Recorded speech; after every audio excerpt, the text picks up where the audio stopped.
के नाम से हिंदू जीता है अपनी शान से। सनातन धर्म वो दीपक है जो समय की आंधी में नहीं बुझता। हम वो सनातनी लोग हैं, जितनी आंधी तूफान आए हम फिर सनातनी हैं। तो हमारी बहन बेटी को ब्लैकमेल करते हैं, वो वीडियोज भी बनाते हैं, वो फोटो भी खींचते हैं। हेलो गाइस, गुड मॉर्निंग, जय श्री राम। कैसे हो आप सब? तो स्वागत है आपका मेरे एक और न्यू व्लॉग में। तो गाइस आज देखिए बादल लगे हुए हैं बहुत ज़्यादा और धूप भी नहीं आ रही है। ठंड बहुत है यार, सुबह सुबह हाथ मुँह धोया पर हाथ ठंडे हो गए भाई। कहाँ पे जा रहे हो? मंदिर के पास यही हिंदू सम्मेलन है, यहीं पे सर लोग इकट्ठे हो चुके हैं और अभी भी मैं जा रहा हूँ। मैं अभी बस जा रहा हूँ। 11 बज रहे हैं भाई, 9 बज रहे हैं, 11 बज रहे हैं यार। झूठ आप बोल रहे हो भाई, हम नहीं बोलते हैं झूठ। एडवांस पहुंचे हैं ये, कुछ लोग एडवांस पहुंचे। ये पहुंचने वाले हैं, हम बग्गर मार्केट पहुंचने वाले हैं और यहाँ पे जा रहे हैं पास। जैसे आप देख सकते हो कि हम पहुंच गए हिंदू सम्मेलन में, रामगढ़ बग्गर बाबा खिदमत के रोड में। और ये अब स्टेज का काम ओके हो चुका है, काफ़ी सारे लोग आ चुके हैं और कुछ अभी आ रहे हैं। ठीक है, तो जय श्री राम। आप भी अगर जल्दी जल्दी आने वाले हैं तो जल्दी आ सकते हो। तो वही तैयारी हो गई है यहाँ पे, तो बहुत बंदे भी इकट्ठे हो चुके हैं यहाँ पे। कुछ अभी पीछे मार्केट में है, वो भी आ रहे हैं। अभी मार्केट में भी है, टेंट भी बहुत बड़ा लगाया हुआ है यहाँ पे। तो प्रोग्राम यहाँ पे थोड़ा बड़ा ही है फिलहाल। तो देखते हैं बंदे, अब बंदों का इंतज़ार है, बंदे आने चाहिए। 12 तो बज गए मामू, बस आ जाएंगे यार। अभी प्रोग्राम तो स्टार्ट है शायद अभी। जिनके लिए हमें रखा गया है, जो महात्मा जी आ रहे हैं, हाँ वो तो सही अभी है। अभी रास्ते में है, अभी थोड़ा जाम की वजह से थोड़ा लेट हो चुकी थी। तो चलो वही आ रहे हैं, तो करते हैं प्रोग्राम यहाँ पे स्टार्ट। यहाँ पे सब कुछ प्रोग्राम सेट हो गया है। हमारे प्रधान साहब भी आ चुके हैं। अच्छा, ये प्रधान साहब है, रामलीला के प्रधान साहब हैं। तो जय माता दी। तो गाइस देखिए सब बंदे आ गए हैं, बैठ के अपने अपने स्थान पे। तो बस तैयारी चल रही है यहाँ पे, सब पहुँच गए हैं, जिनका इंतज़ार था वो भी पहुँच गए हैं यहाँ पे। तो बस प्रोग्राम स्टार्ट करते हैं। माइक भी भी सेट कर लिए यहाँ पे। तो चलिए कार्यक्रम को आगे बढ़ाते हुए साइड में बैठे हुए मेरे भाई लोग ज्यादा है, इस ओर आ जाए। तो आज इस कार्यक्रम की शुरुआत करते हुए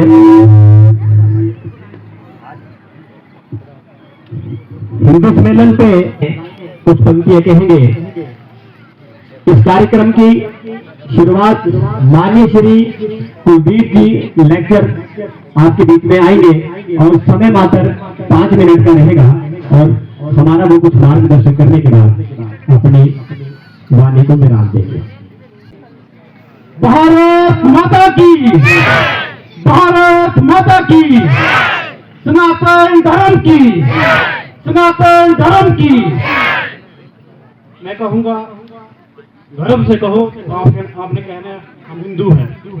गर्व से कहो, गर्व से कहो।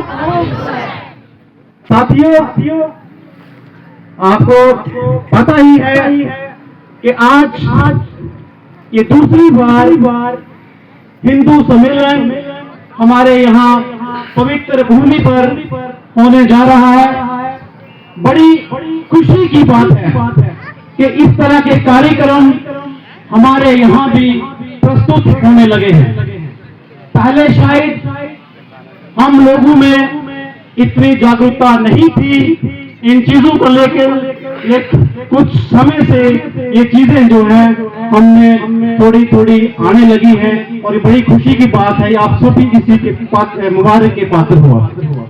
साथियों, मैं एक बात आपसे जरूर कहना चाहूंगा, ये प्रोग्राम है, इनको जागरूक करने के लिए है, इकट्ठा करने के लिए है। इसमें किसी प्रकार की कोई भेदभाव या इस तरह का कोई प्रचार या विचारधारा या कोई मानसिकता या कोई सोच नहीं है। इसमें कोई जाति प्रवाद का बिल्कुल भेदभाव नहीं है। हम हिंदू हैं और वो किसी भी जाति से हो। यहाँ पे हिंदू सम्मेलन में इस तरह के कार्यक्रम में कोई भी जात पात का भेदभाव का कोई भी वो नहीं है। बिला शक हमारे लोगों में कुछ इस तरह की मानसिकता है, ऐसी सोच रखते हैं मैं हम सभी की तरफ से मैं एक बार कहना चाहूंगा कि जो लोग इस तरह की बात सोचते हैं, इस तरह की मानसिकता रखते हैं, इस तरह की विचारधारा रखते हैं, मैं उन्हें भी कहूंगा कि आपको भी हमारे साथ जुड़ना चाहिए, क्योंकि ये ऐसा मंच है जहां पे किसी किस्म का भेदभाव नहीं रखा जाता है। साथ में ही जब मैं अपने गांव को देखता हूँ, अपने हम इलाके को देखते हैं, तो यहाँ के लोगों में हमें वो गुर्बत, वो मुसीबत, वो मुश्किलातें, वो लाचारी, गुर्बत, अनपढ़ता और जो हमारा बीच में जो सबसे बड़ा हमारे समाज का जो जिसको हम लानत बोलते हैं वो है नशाखोरी। ये सारी चीजें जो है हमारे समाज को एक मैं कहूंगा कि वो कुन की तरह जो है खाई जा रही है। जिस तरह हमारे अनाज में एक कुन होता है, चावलों में या अनाज में, तो वो अनाज की तरह जो है ये बीमारियां, जो चीजें जो ये हैं, ये हमारे समाज को खोखला बनाई जा रही है। हमारे पढ़े लिखे नौजवान हमारे साथ हैं, हमारी माताएं हमारे साथ हैं, हमारी बहनें हमारे साथ हैं, हमारे और भी जो गुरु हैं वो हमारे साथ हैं। हमें एक संकल्प लेना चाहिए कि हम एक हैं और हमारा हिंदुस्तान एक है। एक बात जरूर कहूंगा, हमारा जम्मू कश्मीर जो है मंदिरों का शहर इसे कहा जाता है। अगर हम अपने अखंड की बात करें, असर अखंड की बात करें, या गनौता, बग्गर, करमेल, चढ़ौता, बुलंदपुर की बात करें, तो यहाँ पे हमारे प्राचीन काल से जो है बहुत ही प्राचीन मंदिर जो है हमारे पास है। लेकिन मायूसी तब हमें होती है कि जब हमारे मंदिर जो है खाली पड़े हुए हैं, हमें वहाँ कोई पाठ पूजा करने के लिए नहीं मिलता, हमारे मंदिरों में जो है घंटी की आवाज नहीं आती, हमारे बच्चों में जो है संस्कृत व संस्कृति की भाषा नहीं आती। तो इस तरह के कार्यक्रम जब हमारे पास होंगे, हम इस तरह के कार्यक्रमों में जब हिस्सा लेंगे, उसका भाग बड़े करेंगे, तो हमारे बच्चों में भी इस तरह के संस्कार पैदा होंगे। मैं टाइम का ख्याल रखते हुए अपनी वाणी को यहीं प्रणाम दूंगा। भारत माता की जय, भारत माता की जय, सनातन धर्म की जय, सनातन धर्म की जय। विराजमान तुलसी जी बुजुर्ग हैं और मैं इनको मंच में बुलाऊंगा और आकर वो हमारे समाज में क्या त्रुटियां हैं हम सब एक होके समाज को आगे ले जाएं, तो अपने सनातन धर्म के प्रति मार्गदर्शन करें और अपने वचनों से। भारत माता की, भारत माता की, सनातन धर्म की वंदे। हाँ, बहुत अच्छे ढंग से आपने बोला, मुझे अब सुनाई दिया क्योंकि मैं थोड़ा ऊंचा से सुनता हूँ।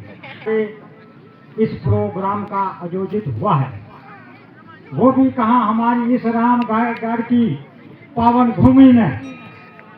सब इसके लिए जोरदार तालियां, इसका स्वागत किया जाए और आगे के लिए भी निवेदन किया जाए कि साल का एक बार तो हम लोगों को ऐसा मिलन होना चाहिए, हमें जागृत हो। अरे हिंदुस्तान में रहकर, हिंदू देश में रहकर और फिर हिचकिचा कैसी? आप भारतीय हो, बोलो हम भारतीय हैं, भारतीय हैं। आज हमारी आवाज को दबाया जा रहा है, ये हमारी कमजोरी है। कमजोरी किस चीज से है? कमजोरी हमारी सनातन धर्म को जोड़ने से है। हम जाति पाति के आधार पर बटे हुए हैं और इस पर हमें और भटकाया भी जाता है। साथियों, भटकना नहीं, जात पात अपनी जगह है, लेकिन सनातन धर्म में तो एक होकर चलो, जिसका नाम ही सनातन धर्म है। हम मंदिर में बैठे हैं, सब लोग हर जाति का यहाँ पे आया हुआ है, तो सनातन है तभी आया है, ऐसे नहीं आया है। जो सनातन को नहीं जानता वो यहाँ भी नहीं आया है और ना आएगा। इसीलिए उसको लाने के लिए ही ये प्रोग्राम हो रहे हैं। कुछ हमारे लोग इधर से भटक कर उधर जा रहे हैं। अरे मेरे भाई, युग जगंतर से लेकर यहाँ तक तो हमारा सनातन धर्म ही है। कितना विशाल धर्म हमारा है। जिस धर्म में हमारा जन्म हुआ, आप लोगों को इस पर गर्व होना चाहिए। ये नहीं कि आंखें मूंद ली कि हमारे लिए कुछ नहीं है संसार में। क्यों नहीं है? ये भारत देश इतना बड़ा, और फिर आजकल की रहनुमाई। अब मैं सियासत की साइड नहीं जाता हूँ, लेकिन हमारा सनातन धर्म है। सनातन धर्म में मैं देख लीजिए आप, जितने सब मकान हमारे पक्के बने हुए हैं, ये मौजूदा सरकार की दीन है। कुछ आप लोगों ने मेहनत की और घर पक्के बना लिए।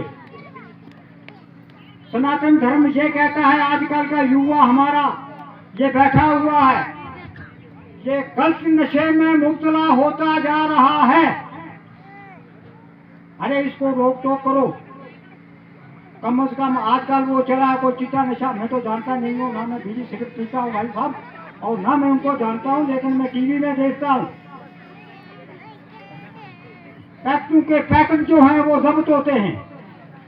हमारी सुरक्षा कर्मी इतनी तेज है भारत की कि मैंने कल देखा वो बोरियां इसकी थी, ये खाद वाली बोरियों में कुछ मुनीशन। बुरा नहीं मानना, आज की हमारी नौजवान जो संख्या है ये उस चिट्टे नशे में जा रही है। अरे मेरे साथियों, आज का नौजवान कल का आपके कंधों पर हमारे देश का बोझ आएगा। ये देश आपने संभालना है। अगर आप नशे में पड़े रहोगे तो देश कौन संभालेगा? ना माया का मोह, ये चाचू की आवाज को मैं आगे कर रहा हूँ। ना माया का मोह, ना डर का काल, ना जीव देखी, ना पंथ देखा, संस्कार मेरे शास्त्रों से, ना तलवार से, ना शासन से, सनातनी हूँ शब्दों से नहीं, कर्म से पहचान होगी। हर युग में वो वही रहे, सत्य धर्म सनातन, जहाँ आस्था है वहाँ सनातन है। भारत माता की सनातन धर्म की जय। तो जब हम सनातन धर्म की जय करते रहेंगे तो होती रहेगी। विश्वास के साथ आगे बढ़े और हमारे विश्वास को मजबूत करने आएगी छोटी सी बच्ची रितिका जी। आप आए और हिंदू समाज धर्म पे कुछ पंक्तियां, कुछ लाइनें गाएंगी और आप तालियों के साथ इस बच्ची का स्वागत करें। आइए अपने प्रवचनों से हमारा मार्गदर्शन करें। जय श्री राम। सनातन धर्म की जय। मेरा नाम रितिका है और आज मैं आपके सामने सनातन धर्म हिंदू सम्मेलन में कुछ पंक्तियां बोलने जा रही हूँ। तो इसी के साथ मैं अपनी पंक्तियां आरंभ करती हूँ। जिससे खिलकर धर्म बने वही तो उपवन है, जिससे खिलकर धर्म बने वही तो उपवन है। दे दो जीवन दान सभी को, दे दो जीवन दान सभी को, दे दो जीवन दान सभी को। हिंदू इतना पावन है, हिंदू केवल धर्म नहीं, ये तो जीवन शैली है। तुमने कैसे बोल दिया ये हवा कोई विशाली है। आज़ादी का धर्म उठाने वाले दयानंद भी हिंदू थे। भारत का परचम करने वाले विवेकानंद भी हिंदू थे। गीता में दिया गया उद्देश्य वही तो हिंदू है। हिंदू धर्म नहीं होगा इतिहास कहाँ से लाओगे। धन्यवाद। जय श्री राम। बच्ची ने कुछ लाइनें कही, उन्हीं लाइनों को आगे बढ़ाते हुए बच्ची आपका बहुत बहुत धन्यवाद। जब हम कहते हैं समाज का मार्गदर्शन कौन करेगा, हमारे माता पिता, हमारे बुजुर्ग, और जब हम उनके साथ रहेंगे हमारा मार्गदर्शन जरूर होगा। और आने वाला भविष्य कैसा हो इसकी हम सबको मिलकर चिंता करनी है।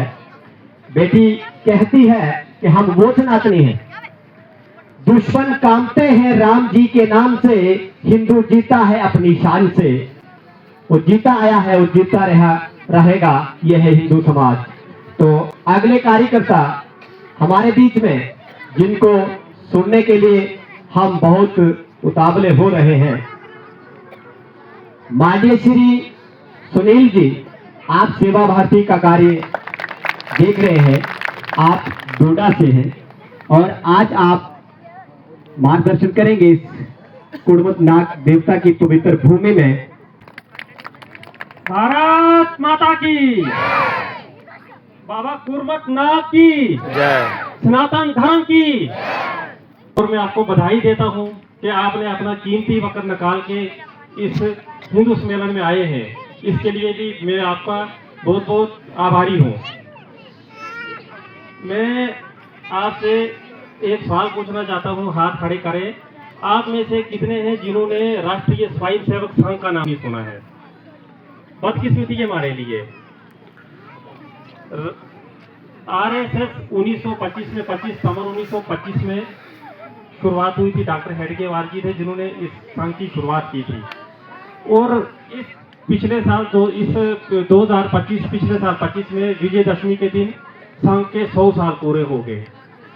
और संघ ने इन 100 सालों में अपने हिंदू समाज के लिए और अपने देश के लिए काम किया। लेकिन बदकिस्मती ऐसी है कि हमारे लोगों को इस चीज का पता ही नहीं है। इतना काम करने के बावजूद हमारे देश को आरएसएस और संघ के बारे में नाम ही नहीं है। आरएसएस और संघ, मैं शॉर्टकट आपको बताता हूं। हम आरएसएस 5 विषयों पर लेकर चला है। ये 5 विषय हमने अपने जीवन शैली में अपनाने हैं। इन 5 विषयों के बारे में आपको जानकारी दूंगा। इनमें सबसे पहला विषय जो है वो है हमारी भाषा। भाषा ये कि दिन ब दिन तरक्की हो रही है, लोग बढ़ रहे हैं आगे, लेकिन बदकिस्मती ऐसी हो रही है कि लोग अपनी जो भाषा है वो अपनी भाषा भूल रहे हैं। जो पुराने जो बुजुर्ग हैं वो अपनी भाषा में बात करते हैं, लेकिन जो अब नई जनरेशन आ रही है, जो बच्चे आ रहे हैं, बच्चों को पैदा होते ही सिखाया जाता है। जैसा ही बच्चा पैदा होता है तो उसको उर्दू में शुरू कर देते हैं बोलचाल उसका। और उससे क्या होता है कि बच्चा जैसा पैदा होता है तो बच्चे को अपनी भाषा के बारे में जानकारी नहीं दी जाती है। बच्चा बड़ा होता जाता है तो उसको माँ बाप बड़े लाड प्यार से छोटी छोटी बातें, पापा हैंडू, पापा लोजी, ऐसे जैसे लफ्जों के साथ उसको बड़ा करते हैं। लेकिन क्या होता है कि जब बच्चा बड़ा हो जाता है, 10-12 साल का हो जाता है, तो बच्चा आप जितना भी उसको करो, आप घर में बेशक अपनी भाषा में बात करो, लेकिन जब बच्चा बड़ा हो जाएगा 10-12 साल का, तो उसके बाद वो उसको आप जितना भी करो अपनी भाषा में नहीं बोल सकेगा। वो हमेशा टूटी फूटी भाषा करेगा। लेकिन अगर आप बच्चे को बचपन से ही अपनी भाषा सिखाओगे, वो बड़ा होकर आपका बच्चा 10, 12, 20 साल का, 25 साल का हो जाएगा, वो इंग्लिश भी बोलना सीखेगा, हिंदी भी बोलना सीखेगा, वो सराजी भी बोलना सीखेगा, भदोही बोलना सीखेगा, हर किस्म की भाषा बोलना सीखेगा। लेकिन जो उसकी मातृभाषा होगी वो अपनी मातृभाषा नहीं बोल सकेगा। ठीक बोल रहा हूँ मैं? मातृभाषा हमें अपनी नहीं छोड़नी है। लोग अपनी मातृभाषा बोलने में शर्म करते हैं। कोई मुलाजम हो जाता है, कोई मान के चलो अगर हम जम्मू जाते हैं, कोई हमें अपना, मैं श्राद्ध का रहने वाला हूँ, तो मैं श्राद्ध का जब कभी जम्मू जाता हूँ, मुझे अगर किसी दुकान पर श्राद्ध का बंदा मिल जाता है, मैं उसके साथ श्राद्धी करता हूँ, तो मुझे गर्व होता है कि मैं श्राद्धी हूँ। लेकिन कुछ लोग शर्म करते हैं, वो ये बोलते हैं कि नहीं ये डोगरा सुन लेगा, पता नहीं ये सोचेगा ये गराई है। यार इसमें शर्म करने वाली कौन सी बात है? ये हमारी मातृभाषा है। अगर कश्मीर वाला दिल्ली में जाकर अपना कश्मीरी मिलता है, वो कश्मीरी उसके साथ कर सकता है, उसको कोई शर्म नहीं। किश्तवाड़ वाला किश्तवाड़ का अगर बंदा कहीं दिल्ली में जाकर उसको कुछ किश्तवाड़ी मिलेगा, वो शर्म नहीं करेगा। तो हमें अपनी मातृभाषा करने में कोई शर्म है क्या? इसमें कोई शर्म करनी चाहिए क्या? आप बोलते हैं आप शर्म करनी है इसमें कोई? हमें अपनी मातृभाषा नहीं छोड़नी है। और देखो अपने बच्चों को ये मातृभाषा पैदा होते ही ये सिखाओ, वो बाकी बाद में सब सीख लेगा। अगर आप ये मातृभाषा अपनी नहीं सिखाओगे, आने वाली जो आपकी पीढ़ी होगी, आपकी मातृभाषा जो होगी वो खत्म हो जाएगी। कहता है कि जिस वक्त बच्ची की शादी होती है उस वक्त हवन होता है। हवन में माना जाता है कि देवी देवता प्रस्थान करते हैं। और जब हमारे घर में अगर मीट, शराब ऐसा जैसा सेवन होगा तो हमारे देवी देवता कहाँ प्रस्थान करेंगे? हमारी देवी देवता हमारे घर में कहाँ आएंगे जब उधर गंद खाना होगा? गंद में तो देवी देवता आते ही नहीं है। तो कोशिश करनी है हमने कि हमने ये शादियों में शराब वाला कल्चर, सबसे पहले अगर हिंदू समाज को बचाना है, सनातन को बचाना है, तो सबसे पहले हमें शराब को अवॉइड करना है। और ये नहीं कि हम आपको बोल रहे हैं, हमने ये शुरुआत की। देसा गाँव है, सारे जानते हैं, देसा में सेवा भारती की तरफ से, सेवा भारती की टीम ने और वहाँ के जो सामाजिक कार्यकर्ता थे उन्होंने ये शुरुआत की। उनको परेशानी आई क्योंकि वो बड़ा हिली एरिया है। तो वहाँ पर क्या होता है कि वहाँ पर जिस वक्त शादी होती थी तो वहाँ पर डोली उठा के लेनी पड़ती थी, क्योंकि पहाड़ी एरिया है। तो जब पहले घर में वहां पर शादी कराई किसी बच्चे की शादी, तो उन्होंने उनको घर वालों को पहले मोटिवेट किया। जब घर के माँ बाप और उनके भाई मोटिवेट हुए तो उसके बाद वो कहने लगे नहीं जी, ये जो डोली उठाने वाले हैं वो बोलते हम शराब अगर हमें मिलेगी हम डोली उठाएंगे नहीं उठाएंगे। लेकिन मैं मुबारक देता हूँ उन कार्यकर्ताओं को, उन्होंने खड़े होकर उन्होंने कहा अगर ये आपकी डोली नहीं उठाएंगे हम आपकी डोली उठाएंगे, हम खुद अरेंज करेंगे। 15-20 लड़के इकट्ठे हो गए और उन्होंने बोला अगर नहीं करेंगे, लेकिन फिर शर्म के मारे उनको वो काम करना पड़ा, उनको डोली उठानी पड़ी, क्योंकि समाज में अगर रहना है तो फिर मिलकर रहना है। और उन्होंने पहली शादी जो हुई आस्ता आस्ता आज की डेट में वहां पर 40 शादियां हो गई हैं बच्चियों की, जहां पर शराब अंडा मीट मच्छी का सेवन नहीं होता है। तो हमारे समाज में ये एक गंदी लानत आ गई है। तो कोशिश करनी है एक घर से शुरुआत करो मिलजुल के बहने, क्योंकि मातृ शक्ति ही ये शुरुआत कर सकती है। अगर आप ये शुरुआत करोगे आप अड़ जाओगे, नहीं मानोगे। एक बात, मेरी बच्ची की शादी में फिलहाल तो बच्ची की शादी से शुरू करेंगी, मेरी बच्ची की शादी में ना शराब चलेगा, मेरी बच्ची की शादी में ना मीट चलेगा। तो ये मुमकिन हो सकता है मुमकिन, क्या कहते हैं, हो सकता है। तो ये आपने कोशिश करनी है। तो इसके साथ जम्मू शहर जो है ये डोगरों का शहर और मंदिरों का शहर है, लेकिन रुधार भी एक अद्भुत नजारा है यहाँ पे। और जो इससे वाकफ है वो भली भांति जानता है, मुझे उस पे उतना ब्रीफ करने की आवश्यकता नहीं है। हम बोले हैं, हमने नकलें की है, हम नकलों से दूर रहें, अक्ल से काम करें। और हम सनातनी हैं, हम हारने वाले नहीं हैं। और हम इस समय हमारी इच्छा है, जाग रही है कि हम उस हरियाणा की पवित्र भूमि ने जिस माँ के लाडले को जन्म दिया और हमारे डोडा में वो पिछले बहुत सारे सालों से कार्यरत है और काम कर रहे हैं, अपना परिवार समाज छोड़ के हमारे बीच में है। मैं आपकी तालियों के बीच में मान्य श्री नरेश जी, आप हरियाणा से हैं, आप आकर आज इस बग्गर की पवित्र भूमि में हमारा मार्गदर्शन करें। ये भारत माता की जय। बोलिए बाबा कुडमची महाराज की जय। आज थोड़ा सा आप सबने बातों को थोड़ा सुनकर जाना है। राष्ट्रीय स्वयंसेवक संघ 1925 में शुरू हुआ, जब देश गुलाम था। डॉक्टर हेडगेवार के मन में विचार आया कि हिंदू समाज गुलाम क्यों हुआ, भारत गुलाम क्यों हुआ, क्योंकि भारत लगभग 1000 साल गुलाम रहा। वो किनके गुलाम रहा? 800 साल लगभग मुगल कालों के गुलाम रहा और 200 साल अंग्रेजों के गुलाम रहा। ऐसा गुलाम रहने के बावजूद भी आज डोडा के असर के अंदर इतना बड़ा हिंदू सम्मेलन हो रहा है। पूरे भारतवर्ष के अंदर, पूरे विश्व के अंदर आज भारत की जय जयकार हो रही है। आप इसके पीछे क्या मानते हो? इसके पीछे केवल एक ही शक्ति है, वो है हिंदू समाज की शक्ति। जब हिंदू समाज संगठित हुआ, उन सब के कारण से ये सब चीजें संभव हो पाई है। डॉक्टर हेडगेवार जी ने मन में विचार किया था कि आज मैं हिंदू समाज को इकट्ठा करूंगा, हिंदू समाज को इकट्ठा करके संगठित करके उनको संस्कारित करके उनको समाज की कार्य करने के लिए प्रेरणा दूंगा।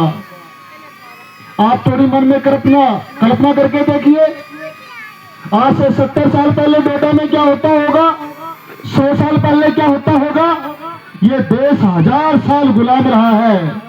1000 साल की गुलामी सहते सहते हमारे बुजुर्गों ने, हमारे पिताजी ने, हमारे दादाओं ने, हमारी माताओं ने कितनी पीड़ाएं सही होगी। आप थोड़ी मन में कल्पना कर सकते हो। मैं छोटे बच्चों से एक विशेष आग्रह करता हूं, आज जाके कभी पूछिए डोडा किस्तोड़ बदरुआ में क्या नहीं होता होगा। यहाँ थोड़ा प्रभाव कम था, क्योंकि यहाँ पर हिंदू समाज संगठित भी था और जायता भी था। आज से 35 साल पहले जाके देखिए, यहाँ के बुजुर्ग बैठे हैं, अभी मैं महात्मा जी के साथ बात कर रहा था। यह क्या नहीं होता होगा। आतंकवाद के समय में चाहे चाप नाड़ी कांड हो, चाहे कुल्हाड़ कांड हो, अब 5 तारीख को बरसाला में कार्यक्रम होने वाला है, चाहे बरसाला कांड हो। हमारे हिंदू समाज ने कितनी आहुति दी है इस धर्म को बचाने के लिए, इस देश को बचाने के लिए, इस डोडा को बचाने के लिए। बच्चियों, आप थोड़ी कल्पना करके देखिए, आज से 30 साल पहले, 40 साल पहले यहाँ पर कुछ लोगों की टोलियां घूमती थी पहाड़ों के अंदर, आसपास के क्षेत्र के अंदर। वो टोलियां क्या होती थी? वो टोलियां जाती थी रात को 1-1 बजे, 2 बजे जाती थी किसी के घर पे, वो नोक करती थी। वो नोक करके क्या बोलते थे? कुछ होने वाला है, यहाँ पर कोई घटना होने वाली है। गांव का बुजुर्ग क्या करता था? घर से तुरंत कहीं कहीं भाग जाता था बेचारा, कि मारा ना जाए। वो पेड़ पे भी चढ़ता था, वो छुपता भी था, लेकिन माता तो नहीं भाग सकती थी। माताएं क्या करती होगी? वो बंदूक के दम के ऊपर बोलते थे हमारे लिए भोजन बनाओ, हमारे लिए राजमा बनाओ, हमारे लिए भेंट बनाओ, सब कुछ बनाओ। बच्चों, ये थोड़ी सोचने वाली बात है। हमारे बुजुर्गों ने मार भी सही है, उनकी हत्याएं भी हुई है। हमारी महिलाओं ने, हमारी माताओं ने पता नहीं कितने लोगों की रोटी बना बनाकर उन लोगों को रोटियां भी खिलाई हैं, लेकिन वो डोडा छोड़कर नहीं भागे, वो किश्तवाड़ छोड़कर नहीं भागे, वो असर छोड़कर नहीं भागे। किसके लिए नहीं भागे? कि मेरा जब हिंदू समाज 1000 साल से यहाँ पे रह रहा है, अरे वो नहीं भागे तो हम कैसे भाग सकते हैं? ये थोड़ी मन में कल्पना आई है क्या? ये कोई ज्यादा पुरानी बात नहीं बता रहा हूं मैं, ये 30 साल 40 साल पुरानी बातें कह रहा हूं। हम कभी मन में कल्पना नहीं कर सकते थे कि इतना बड़ा कार्यक्रम कर रहे हैं। मुझे कल्पना हुई, मुझे बताया कुछ लोगों ने, हम तीसरा कार्यक्रम कर रहे हैं। जब डोडा के अंदर जाना होता था, तिलक लगाकर नहीं जाते थे। आज भगवा झंडी सब जगह पर हमने फहराई है, कोई भगवा झंडी नहीं फहरती थी। हमारे ऊपर इतनी प्रताड़ना होती थी, हमारे इतने पर अटैक होते थे, हम फिर भी नहीं डिगे। क्यों नहीं डिगे? हमारे महापुरुष कितने बलशाली होते होंगे, हमारे ऋषि मुनि कितने प्रखर होते होंगे। उन्होंने कहा था, जब भगवान राम जी ने लंका पर विजय प्राप्त की थी, तो लक्ष्मण ने कहा था, भाई साहब ये तो सोने की लंका है, मैं तो यहीं पर रहूंगा। भगवान राम ने कहा था लक्ष्मण जी को, अरे जननी जन्म भूमि स्वर्ग से महान है। ऐसे ही हमारे बुजुर्गों ने भी कहा होगा कि हम भले ही यहाँ पर मार भी सहेंगे, हमारी महिलाएं रोटी भी बनाएंगी, सब कुछ भी करेंगी, लेकिन डोडा छोड़कर नहीं भागेंगे। वो भाग सकते थे, बिल्कुल भाग सकते थे, लेकिन वो अडिग रहे। उन्होंने सब चीज की प्रताड़ना महसूस की। आप मन में कल्पना करके देखिए, डोडा किश्तवाड़ भद्रवा के अंदर एक परंपरा चलती है। वो क्या परंपरा है? डोडा किश्तवाड़ के अंदर परंपरा चलती है, चाहे बूजी की लड़की हो, चाहे मामे की लड़की हो, उसके साथ हम शादी करते हैं।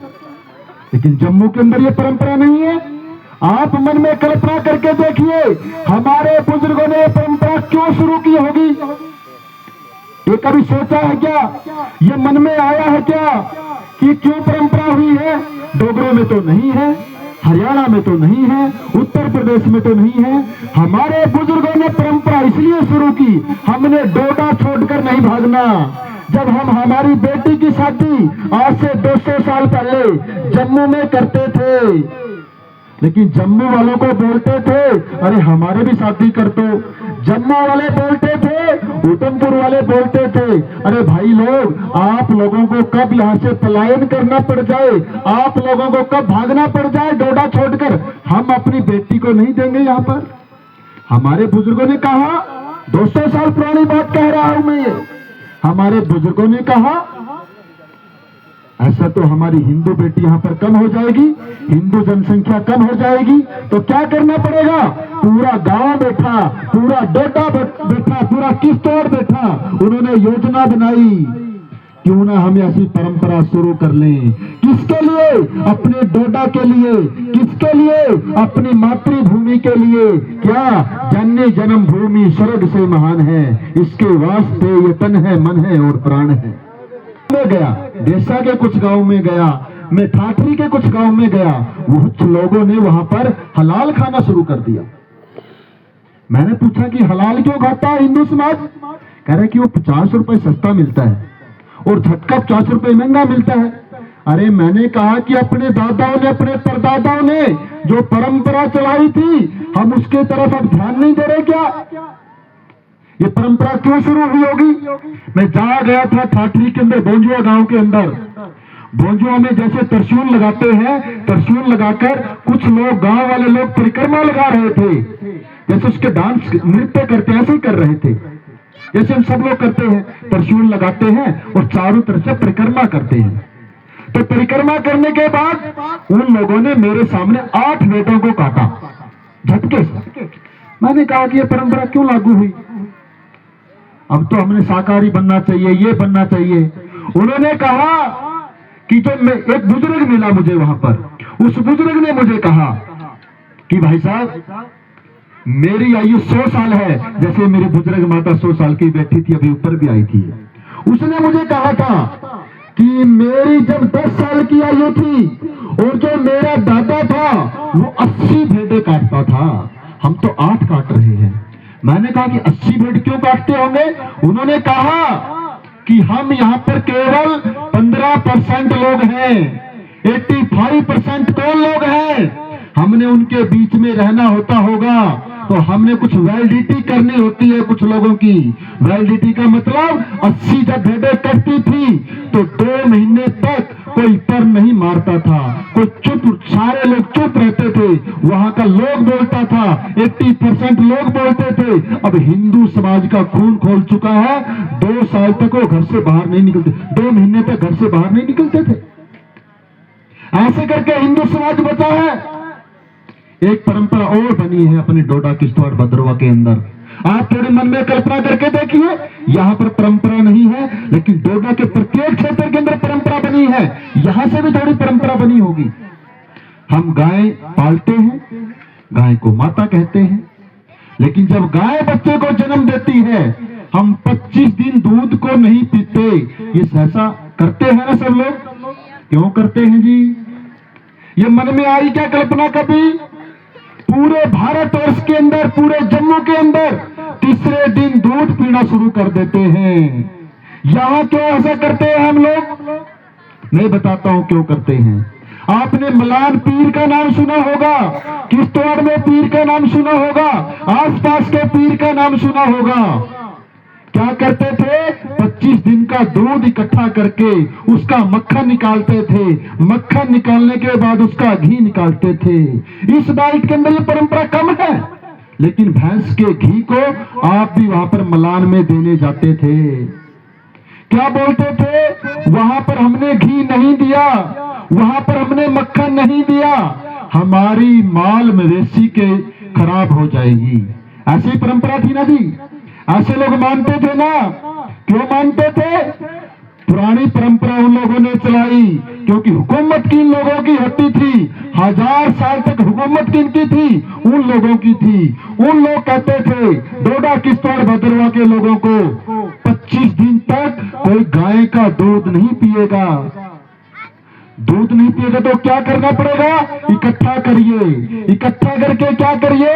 उसका मक्खन निकालिए, घी निकालिए। यहाँ के लोगों ने तो परंपरा को तोड़ा, लेकिन डोडा किश्तवाड़, बाकी बरसाला के लोगों ने, देसा के लोगों ने, कास्तीगढ़ के लोगों ने क्या करते थे? सारा का सारा घी इकट्ठा करके 25 दिन का पीर पर देने जाते थे। जो वहां पर जमा नहीं करवाता था घी को, उसके माल मवेशी के ऊपर अटैक होते थे।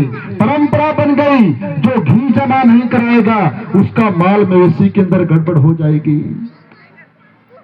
लेकिन आज हमने सोचना पड़ेगा। वहां पर जाते हैं, किस लिए जाते हैं? मन्नत मांगने के लिए। यहां से भी कुछ लोग जाते होंगे, मुझे बाबूजी ने बताया है कि यहां से 100 रुपए हम भी भेजते हैं। यहां पर मुर्गा भी जाता है, वो लोग मुर्गे को हलाल करते हैं। किसके लिए? अरे हम घी देने जाते हैं, कोई हमारा पुजारी थोड़े बैठा है वहां पर कि वो तिलक लगाकर बैठा है। वो कौन लोग बैठे हैं वहां पर? जो गाय को माता नहीं खाते हो, जो गाय का मांस खाते हो, वो हमारे गाय का घी हम वहां पर क्यों दे सकते हैं? कभी मन में कल्पना आई है क्या? कभी सोचा है क्या? ये सोचना पड़ेगा। आज हिंदू समाज को जगाना पड़ेगा। हम आज नहीं जागे तो कब जागोगे? हम जातियों में बढ़ चुके। जातियों में जाति पे कुछ गर्व होना चाहिए, इसमें कोई डर नहीं, लेकिन जातिवाद नहीं होना चाहिए। ये राजपूत समाज है, ये पंडित जी है, ये कुम्हार है, ये भगत है। अरे भगवान ने सारी सृष्टि को एक बनाया है। हम डॉक्टर के पास जाते हैं, डॉक्टर के पास दवाई लेने जाते हैं। जब खून की जरूरत होती है तब हम डॉक्टर को बोलते हैं क्या मुझे खून की जरूरत है, मैं तो राजपूत हूँ, मुझे राजपूत का ही खून चाहिए। मैं तो पंडित हूँ, मुझे पंडित का ही खून चाहिए। हम उनको ऐसा बोलते हैं क्या? उनको नहीं बोलते। क्यों नहीं बोलते? तो वहां पर भी बोलना चाहिए। हम किसी भगत बिरादरी के साथ बैठकर भोजन करना चाहिए। लेकिन परंपरा क्या बन चुकी? गाय को दूर रखते हैं, कुत्ते को भी घर पे पालते, पालिए, अच्छी बात है कुत्ते को भी पालना, लेकिन जातियों में मत बंटिए। क्यों नहीं बंटिए? अरे धर्म से, छाती से ऊंची, धर्म से ऊंची कोई जाति नहीं होती और कंधे से ऊंची छाती नहीं होती। ये दीपक ही नहीं बचा, अरे जाति का क्या करोगे? और हिंदू धर्म ही नहीं बचा, अपनी जाति का क्या करोगे? आज बचिए, आप सबने संकल्प लेकर जाना है। अपने डोडा में लगभग 60 लड़कियां उन लोगों के साथ शादी कर चुकी हैं। वो किसके कारण कर चुकी हैं? वो लोग षड्यंत्रकारी हैं। उन लोगों ने योजना बनाई है, क्योंकि पूरे विश्व के अंदर केवल एक देश हिंदुओं का है, वो भारत है। वो सोचता है पूरा विश्व कि जब भारत को अगर कब्जा करना हो, 1000 सालों से तो हमने गुलाम किया था, अब हमने क्या करना पड़ेगा? इनकी बेटियों को हमने फंसाना पड़ेगा। क्योंकि लड़कियों को अगर ठीक से कोई तारीफ करते, वो सब लोग करते हैं, वो सब योजनाएं करते हैं। वो कैसे आते हैं? वो पहले आपका एक बहाना ढूंढते हैं। वो बाजार में भी मिलते हैं, वो कॉलेज में भी मिलते हैं, वो स्कूल में भी मिलते हैं। लेकिन माताओं और मेरी बहनों और मेरे बुजुर्गों, अपनी बेटी को बैठकर समझाइए एक बार कि जब बाजार में जाओगे इन बातों का ख्याल में रखना। किसी अपरिचित व्यक्ति से बात नहीं करना। वो लोग आते हैं, फिर क्या दिक्कत आती है? वो हमारी बहन बेटी को ब्लैकमेल करते हैं, वो वीडियोज भी बनाते हैं, वो फोटो भी खींचते हैं, वो बात भी करते हैं, वो रिकॉर्डिंग भी करते हैं। रिकॉर्डिंग करने के बाद आपके पास सेंड भी करते हैं। फिर वो भोली बेटी, क्योंकि उसकी जो 4 लोग तारीफ कर दें, फिर वो फंस जाती है वो लोगों के बीच में, फिर वो वापस निकल नहीं पाती। क्यों नहीं निकल पाती? क्योंकि वो दलदल के अंदर का शिकार हो चुकी है। अरे हनुमान जी गए थे संजीवनी बुट्टी लेने के लिए, लेकिन रास्ते में उसको एक राक्षस मिला था।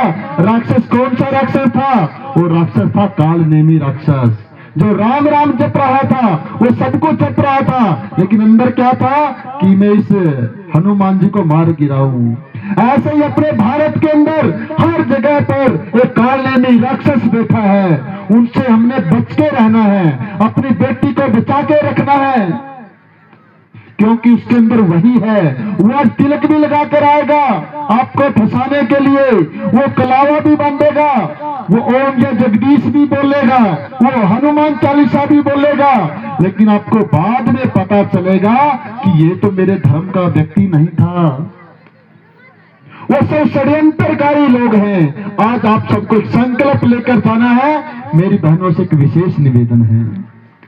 जब उन 60 लड़कियों से मैं मिला, 2 लड़कियों से मिला, मैंने पूछा क्या हुआ? कह रहे कि भाई साहब मैं कुछ बता नहीं सकती। मैं क्यों? बहन बताइए, मैं ताकि अपनी आने वाली पीढ़ी को तो बता पाऊं। उन्होंने कहा कि एक कलावा बांधकर लड़का आया था, वो मोटरसाइकिल लेकर आया था। वो बोला कि आपका तो ये मोबाइल बड़ा अच्छा है, आप तो बड़े अच्छे हो। भाई साहब मुझे नहीं पता था, मैं सोची कि ये हिंदू है। उन्हें 4 महीने तक ड्रामा चला। मैं देशा की घटना बता रहा हूं आपको भाइयों। 4 महीने तक उन्होंने इतना ड्रामा किया। वो हनुमान में, वो मंदिर में भी जाकर राधे श्याम मंदिर से भी फोटो भेजता था, मैं आज मंदिर में गया हूं, आप मंदिर में गए हो क्या? वो बोलती थी नहीं। वो 4 महीने तक ड्रामा करता रहा। 5वें महीने में उसके प्रेम चक्कर के उसके अंदर फंस चुकी और मैंने शादी कर ली। अब मैं क्या करती हूँ भाई साहब, सोच सकते हो? मैंने कहा कि क्या करते हो? मैं अब हलाल भी खाती हूँ, मैं मस्जिद में भी जाती हूँ, मुझे सब करना। आप वापस क्यों नहीं जाते? वापस नहीं आ सकती। मैं क्यों नहीं आ सकती? उन्होंने मेरी हजारों वीडियोज बना के रखी है, मैं मेरे समाज के अंदर क्या मुंह दिखाऊंगी? तो ऐसे करके अपनी बेटियों को वो लोग फंसाते हैं। आज मेरी बहनों को सतर्क होने की जरूरत है। बच्चियों, अपने दादाओं को, अपने परदादाओं को याद करिए कि उन्होंने 1000 साल में ये सिस्टम नहीं अपनाया। आज आधुनिकता के कारण ये चीजें पनप चुकी हैं। हम बेटी को मोबाइल देते हैं, बेटे को मोबाइल देते हैं, अच्छी बात है, दीजिए, आधुनिकता है, दीजिए। लेकिन एक मोदी साहब ने भी निवेदन किया था, विशेष मन की बात में कहा था, क्या कहा था? अरे माता को तो पता हो आपकी बेटी के फोन के अंदर क्या है। जब माँ अपनी बेटी से फोन मांगती है, वो छुपाकर उसका ताला खोलती है, उसका लॉक खोलती है। जब बाप अपने बेटे से फोन मांगता है, वो फेस लेके अंगूठा लगाकर उसको फोन देता है। अरे क्या है ऐसा फोन के अंदर? बहनों, अपनी माता से मत छुपाना, ये आपको जन्म देने वाली है। अरे बच्चों, अपने माता पिता को मत छुपाना। आपने कुछ गलत भी किया है, अपने माता को जरूर बता देना, वो आपको बचा लेगी। क्योंकि ये समस्या 2 घंटे की हो सकती है, 3 घंटे की हो सकती है, ये पूरी जिंदगी के अंदर आप गर्त में जाने वाले हो। आज तो संकल्प लेकर जाए कि ऐसा मेरे फोन के अंदर क्या है कि मैं दूसरे अपनी माँ को नहीं बता पाती, अपने पिता को नहीं बता पाती। इसको आज मैं तो कहता हूँ, पूरा परिवार साथ में बैठिए, पूरा परिवार बैठकर चिंतन करिए, साथ में भोजन करिए। सुनील चिव जी ने कहा है, सत्संग करिए, लेकिन फोन के ऊपर भी चर्चा करिए। माता को आपके पिता के फोन का नंबर पासवर्ड का पता है क्या? भाई को अपने बहन के पासवर्ड का पता है क्या? नहीं रखिए प्राइवेसी, समाज से प्राइवेसी रखिए, अपने परिवार से नहीं रखिए। मैंने उन बेटियों से भी पूछा था, उन्होंने भी मुझे यही कहा था। अरे अपनी संस्कृति को बचा के रखने का काम आप सबका ही है।